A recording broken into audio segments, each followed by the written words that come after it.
If you want to change the world, start off by making your bed.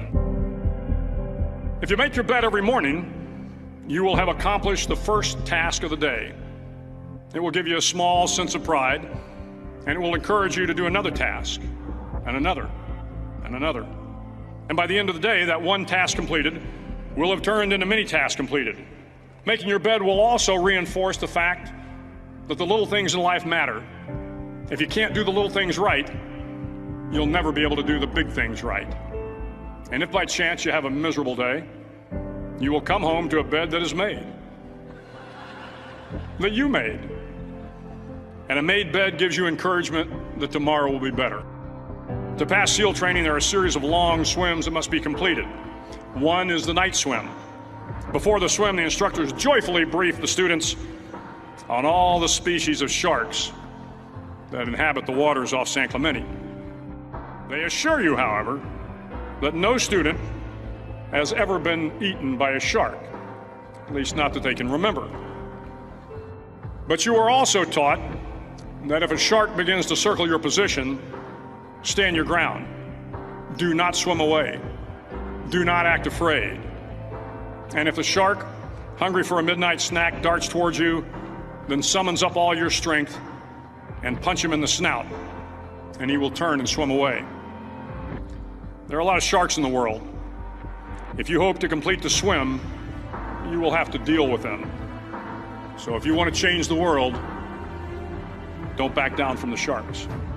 Over a few weeks of difficult training, my SEAL class, which started with 150 men, was down to just 42. There were now 6 boat crews of 7 men each. I was in the boat with the tall guys, but the best boat crew we had was made up of the little guys, the Munchkin crew, we called them. No one was over 5'5". The Munchkin boat crew had 1 American Indian, 1 African American, 1 Polish American, 1 Greek American, 1 Italian American, and 2 tough kids from the Midwest. They out-paddled, outran, and outswam all the other boat crews. The big men in the other boat crews would always make good-natured fun of the tiny little flippers the Munchkins put on their tiny little feet prior to every swim. But somehow these little guys from every corner of the nation and the world always had the last laugh, swimming faster than everyone and reaching the shore long before the rest of us. SEAL training was a great equalizer. Nothing mattered but your will to succeed, not your color, not your ethnic background, not your education, not your social status. If you want to change the world, measure a person by the size of their heart, not by the size of their flippers. The 9th week of training is referred to as Hell Week. It is 6 days of no sleep, constant physical and mental harassment, and 1 special day at the Mud Flats. The Mud Flats are an area between San Diego and Tijuana where the water runs off and creates the Tijuana Sloughs, a swampy patch of terrain where the mud will engulf you. It is on Wednesday of Hell Week that you paddle down to the Mud Flats and spend the next 15 hours trying to survive this freezing cold, the howling wind, and the incessant pressure to quit from the instructors. As the sun began to set that Wednesday evening, my training class, having committed some egregious infraction of the rules, was ordered into the mud. The mud consumed each man till there was nothing visible but our heads. The instructors told us we could leave the mud if only 5 men would quit. Only 5 men, just 5 men, and we could get out of the oppressive cold. Looking around the mud flat, it was apparent that some students were about to give up. It was still over 8 hours till the sun came up. 8 more hours of bone-chilling cold. The chattering teeth and the shivering moans of the trainees were so loud, it was hard to hear anything. And then one voice began to echo through the night. One voice raised in song. The song was terribly out of tune, but sung with great enthusiasm.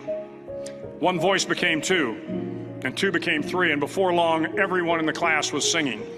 The instructors threatened us with more time in the mud if we kept up the singing, but the singing persisted. And somehow the mud seemed a little warmer, and the wind a little tamer, and the dawn not so far away. If I have learned anything in my time traveling the world, it is the power of hope. The power of one person, a Washington, a Lincoln, King, Mandela, and even a young girl from Pakistan, Malala. One person can change the world by giving people hope. So if you want to change the world, start each day with a task completed. Find someone to help you through life. Respect everyone. Know that life is not fair and that you will fail often. But if you take some risks, step up when the times are the toughest, face down the bullies, lift up the downtrodden, and never, ever give up. If you do these things, the next generation and the generations that follow will live in a world far better than the one we have today. And what started here will indeed have changed the world for the better.